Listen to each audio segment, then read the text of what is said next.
Bapak Mama, saudara-saudara yang diberkati Tuhan, Shalom. Shalom. Baik, selamat hari Minggu untuk kita semua. Selamat berjumpa kembali dalam ibadah Minggu saat ini. Untuk itu saya mengajak kita untuk mari kita bersalaman samping kiri, samping kanan, depan belakang sambil mengucapkan damai di hati. Damai di hati. Ya, sambil tersenyum sedikit. Ya, terima kasih. Bapak Mama, saudara-saudara yang diberkati Tuhan, tema renungan kita di minggu kedua bulan kebangsaan hari ini adalah pemerintah adalah hamba Allah untuk kebaikan. Pemerintah adalah hamba Allah untuk kebaikan. Nah, Bapak Mama, saudara-saudara yang diberkati Tuhan, ada satu peribahasa yang terkenal di kalangan masyarakat yang bunyinya bilang begini: di mana bumi dipijak, di situ langit dijunjung. Di mana bumi dipijak, di situ langit dijunjung. Nah, peribahasa ini mengandung arti bahwa seseorang sudah sepatutnya mengikuti dan menghormati peraturan, norma, adat istiadat di mana ia pergi atau di mana ia tinggal. Nah, dengan kesadaran ini maka Bapak Mama, dalam suatu daerah atau tempat, di situ ada pemerintah yang hadir untuk mendatangkan kesejahteraan bagi semua orang. Nah, pemerintah ada untuk mengontrol dan menilai sikap hidup warganya, karena hanya untuk ketertiban, keamanan, kesejahteraan semua orang yang ada di lingkungan itu. Namun kenyataannya pada zaman sekarang Bapak Mama, kita tidak bisa pungkiri bahwa ada juga masyarakat yang susah untuk diatur, susah untuk dinasihati, dikontrol untuk demi keamanan dan ketertiban di dalam lingkungan itu. Nah, situasi ini terjadi di mana saja, mungkin juga di Oesapa. Di mana saja ada situasi-situasi demikian di Indonesia tercinta ini, di luar negeri, dan juga dalam bacaan kita pada saat ini. Untuk itu Bapak Mama, saudara-saudara yang diberkati Tuhan, kita akan belajar tentang situasi yang terjadi di Roma sesuai dengan bacaan kita pada saat ini, di mana Rasul Paulus dia menulis surat kepada jemaat Roma, di mana di situ ada kekasaran Romawi yang berada di puncak kejayaannya, dan Kaisar Nero yang terkenal akan kekejamannya dalam memerintah. Nah, dalam situasi demikian, hidup jemaat dalam ketakutan dan ketidakpastian. Mereka menghadapi tekanan dari pemerintah yang tidak mengenal belas kasihan terhadap iman mereka. Sehingga hal ini menandakan bahwa pemerintah yang seharusnya menghadirkan keadilan dan damai, justru malah mereka yang membawa ketakutan bagi jemaat di Roma. Nah, Bapak Mama, meskipun kekaisaran Romawi, Kaisar Nero ini dikenal dengan orang yang sangat kejam terhadap orang-orang Kristen, namun Paulus dalam bacaan kita pada saat ini dengan hikmat dan pengajaran yang diberikan oleh Roh Kudus menulis tentang pentingnya tunduk kepada pemerintah. Dalam situasi yang tampaknya mustahil ini, Paulus tidak meminta mereka untuk memberontak atau menentang kekuasaan dari Kaisar Nero ini, tetapi justru Paulus menasihati warga jemaat di Roma untuk mereka melihat pemerintah sebagai alat yang diatur oleh Allah untuk mengatur kehidupan manusia. Nah, Bapak Mama, saudara-saudara yang diberkati Tuhan, untuk itu melalui bacaan kita pada saat ini, kita akan belajar tiga hal penting yang akan kita bawa pulang untuk melakukan dalam kehidupan kita setiap hari. Yaitu yang pertama, saya mengajak kita untuk melihat kembali dalam ayat pertama dan ayat yang kedua. Di situ dikatakan bahwa Allah berdaulat atas pemerintah. Allah berdaulat atas pemerintah. Nah, Bapak Mama, Paulus dengan tegas menyatakan bahwa tidak ada pemerintah yang tidak berasal dari Allah. Ini bukan berarti bahwa setiap tindakan pemerintah itu disetujui oleh Allah. Tetapi di sini mau menekankan bahwa kekuasaan, jabatan dalam prinsipnya adalah amanat dari Allah. Sehingga hal ini mau menekankan kepada kita semua bahwa jabatan atau kekuasaan itu berasal dari Allah. Dan pemerintah apapun keadaannya, apapun sifatnya, apapun yang dia lakukan saat ini, itu semua berada dalam kendali Allah.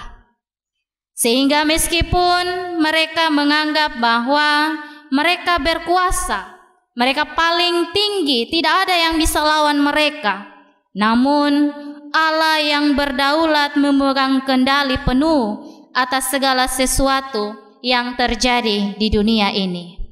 Oleh karena itu, Bapak Mama, ketika kita melawan pemerintah yang sah, maka dikatakan dalam Alkitab, maka kita melawan ketetapan Allah itu sendiri. Nah, di zaman sekarang ini kita mungkin menghadapi berbagai tantangan dengan pemerintah, berbagai hal yang kita dapatkan, entah itu bersifat politik, ekonomi, atau sosial, atau ada aturan-aturan yang mungkin membuat kita bahwa kita berpikir itu menyusahkan kita masyarakat. Namun ajaran Paulus dalam bacaan kita pada saat ini, Bapak Mama, bahwa kita dipanggil untuk menghormati dan tunduk kepada pemerintah, selama tidak bertentangan dengan perintah-perintah Allah. Nah, ini bukan berarti bahwa kita tidak boleh menyuarakan keadilan. Kita tidak bisa menyatakan apa yang benar, tetapi dinasihatkan kepada kita bahwa tetap menghormati otoritas yang telah ditetapkan oleh Allah itu sendiri melalui pemerintah. Dan pesan yang kedua dalam ayat 3 hingga ayat yang keempat. Di situ dikatakan bahwa pemerintah sebagai hamba untuk kebaikan. Pemerintah sebagai hamba untuk kebaikan. Nah, Bapak Mama, saudara-saudara yang diberkati Tuhan, pemerintah adalah manusia yang tidak sempurna. Yang sempurna adalah Tuhan kita yang Maha Kudus. Namun pemerintah ini diletakkan oleh Allah untuk menjadi hambanya yang membawa kebaikan bagi setiap masyarakat. Mereka ditugaskan untuk menjaga ketertiban, ditugaskan untuk menjaga keadilan dan melindungi warga, jemaat warga negara. Sehingga Paulus menggambarkan bahwa pemerintah ini sebagai hamba Allah untuk kebaikanmu, seperti tema renungan kita pada hari ini. Untuk itu, Bapak Mama, saudara-saudara yang diberkati Tuhan, meskipun tindakan pemerintah ini digolong ada yang tidak benar, ada yang membuat kita merasa kita dirugikan, kita merasa bahwa tidak baik untuk kita masyarakat rendah. Namun secara umum mereka itu berfungsi sebagai alat untuk menegakkan keadilan dan kesejahteraan bagi semua bangsa. ketika kita menaati hukum dan aturan yang ditetapkan oleh pemerintah, itu berarti bahwa kita sedang turut berpartisipasi dalam rencana Allah di dunia ini untuk menciptakan masyarakat yang teratur dan masyarakat yang damai. Bayangkan saja kalau dalam satu daerah tidak ada pemerintah, ada kasus siapa yang mau bela siapa, atau siapa yang mau menegakkan keadilan. Bayangkan kalau tidak ada pemerintah. Oleh karena itu, Bapak Mama, saudara-saudara yang diberkati Tuhan, di bulan kebangsaan tahun ini kita terus diingatkan sebagai warga jemaat yang baik yang bekerja di pemerintah. Kita harus menyadari bahwa tugas yang sedang kita jalani ini janganlah kita lakukan sekedar administratif, tetapi merupakan panggilan iman kita untuk melakukannya. Kita yang bekerja di pemerintah adalah hamba Allah di ruang publik, dan kita dipanggil untuk melayani sesama kita, tidak memandang dia itu siapa, tetapi layanilah mereka dengan keadilan dan kasih. Ketika pejabat negara menyimpang dari jalan Tuhan, maka diingatkan bahwa mereka itu sedang mencemarkan nama Tuhan yang mereka layani. Oleh karena itu, firman Tuhan saat ini mengingatkan kita yang sedang bekerja di ranah pemerintahan untuk melakukan pekerjaan kita dengan baik, bertanggung jawab untuk mensejahterakan semua orang dan bukan untuk mementingkan diri pribadi sendiri. Dan terakhir, pesan yang ketiga di ayat ke-5 hingga ayat yang ke-7 bacaan kita pada saat ini, yaitu tunduk kepada pemerintah sebagai tindakan iman kita. Tunduk kepada pemerintah sebagai tindakan iman kita. Nah, Bapak Mama, saudara-saudara yang diberkati Tuhan, di sini Paulus mengajarkan kepada kita bahwa tunduk kepada pemerintah bukan karena kita takut akan hukuman, tetapi karena ada hati nurani kita yang dipimpin oleh iman kepada Allah. Hal ini terlihat di mana masih ada saja orang yang mematuhi aturan karena mereka takut, bukan karena suara hati mereka untuk kebaikan diri mereka sendiri. Misalnya, mungkin kita yang hadir pada saat ini, kita mau memakai helm karena hanya kita takut untuk kena tilang. Tetapi kita tidak mementingkan diri kita sendiri, kita tidak memikirkan aturan memakai helm itu untuk apa. Ataupun ada yang tidak menghiraukan rambu-rambu lalu lintas karena alasan buru-buru. Tapi ketika mendapat kecelakaan, mereka mudah mempertanyakan penyertaan Tuhan. Kenapa Tuhan sudah menyertai beta? Beta sudah berdoa dari rumah, tetapi musibah beta dapatkan. Padahal dia tidak berpikir bahwa dia sendiri sudah mengabaikan aturan keselamatan dalam berkendaraan. Oleh karena itu, Bapak Mama, saudara-saudara yang diberkati Tuhan, kepatuhan kita kepada pemerintah bukan karena kita takut, tetapi karena kita percaya bahwa pemerintah adalah hamba Allah untuk kebaikan diri kita sendiri. Sebagai orang beriman, kita mensyukuri adanya pemerintah di tengah-tengah kehidupan kita. Dengan adanya pemerintah, maka ada ketertiban yang tercipta di kehidupan kita bermasyarakat. Meskipun sekarang ini ada yang viral di mana-mana, ada aturan-aturan yang membuat kita merasa dirugikan. Ada aturan-aturan yang membuat kita merasa sedih. Namun semuanya itu terjadi pasti ada alasannya.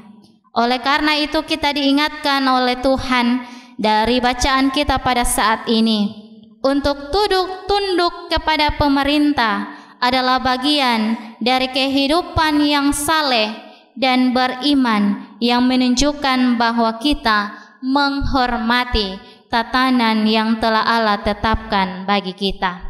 Entah itu sosok pemerintah baik atau jahat, mensejahterakan atau menyusahkan kita. Namun kita sebagai warga jemaat, kita diingatkan bahwa meskipun mereka adalah penguasa, mereka memiliki jabatan, tetapi semua yang terjadi di kehidupan kita itu atas izin Tuhan. Allah mengerti tentang segala sesuatu yang terjadi dalam kehidupan kita. Meskipun seorang pemerintah duduk di tahta pemerintahan mereka, tetapi Tuhan Allah yang pegang kendali semua yang terjadi di kehidupan kita. Yang harus kita lakukan adalah mendukung apa yang menjadi program atau peraturan dari pemerintah tanpa harus menyangkal iman kita. Oleh karena itu, seharusnya kita terus berdoa kepada mereka sebagai pemimpin-pemimpin mereka, sehingga Allah tetap bekerja melalui pemerintah untuk mewujudkan keadilan dan kesejahteraan bagi kita semua. Oleh karena itu, Bapak, Mama, saudara-saudara yang diberkati Tuhan, sebagai pribadi yang mengasihi Allah, sekali lagi kita diminta untuk secara bijak berkontribusi terhadap pemerintah. Misalnya dalam bacaan kita dikatakan bahwa dengan membayar pajak dan cukai tepat waktu. Hal ini adalah kepatuhan yang paling sederhana yang patut kita lakukan dalam kehidupan kita. Karena kita pun ketika menghormati pemerintah, mulai dari hal-hal kecil, maka kita telah mencerminkan bahwa kita telah menghormati Allah di dalam kehidupan kita. Sekali lagi dikatakan kepada kita, Bapak Mama, bahwa pemerintah ini tidak sempurna. Mereka juga memiliki keterbatasan seperti kita, tetapi mereka dipilih oleh Allah untuk memimpin bangsa dan negara ini. Untuk itu, mari kita saling menerima dan saling menghargai mereka sebagai hamba Allah, karena ketika kita menghargai mereka, bahwa Allah juga akan turut bekerja di dalam setiap pemerintahan mereka. Untuk itu, Bapak, Mama, saudara-saudara yang diberkati Tuhan, ketika kita mendengarkan perenungan saat ini, mari setiap aturan-aturan yang telah ditetapkan oleh pemerintah, mari kita lakukan itu dengan baik. Jauhkan diri kita dari hal yang jahat. Lakukan apapun menjadi peraturan yang telah ditetapkan oleh pemerintah. Contohnya, misalnya dalam aturan perundang-undangan, kita diingatkan untuk tidak saling menyakiti dalam hal membunuh, berzinah, mencuri, bersaksi dusta dan lain sebagainya. Kita tahu bahwa semuanya itu adalah peraturan, tetapi juga dosa kekejian di mata Tuhan. Untuk itu, tetap mari kita lakukan apa yang menjadi peraturan di dunia ini, sehingga kita dijauhkan dari hukuman dunia dan hukuman Tuhan ketika kita menghampirinya. Untuk itu, Bapak, Mama, sekali lagi kita diingatkan untuk mari kita saling menopang, saling menghargai, saling mendoakan sebagai sesama warga jemaat. Karena bukan sebuah kebetulan kita ada di negara ini, bukan sebuah kebetulan kita ada di Oesapa ini. Pasti kita akan temui adanya pemerintah yang bijak dan ada juga pemerintah yang kejam. Dalam hal pemimpin, kita diminta untuk merespon semuanya itu dengan kesadaran yang penuh bahwa pemimpin adalah perwakilan Allah di muka bumi ini untuk kita sebagai warga masyarakat. Sehingga jangan bertanya apa yang sudah negara berikan kepada kita, tetapi sadarilah sepanjang kehidupan kita apa yang sudah kita buat kepada negara tercinta kita ini, Indonesia. Tuhan memberkati kita lewat firman-Nya. Amin.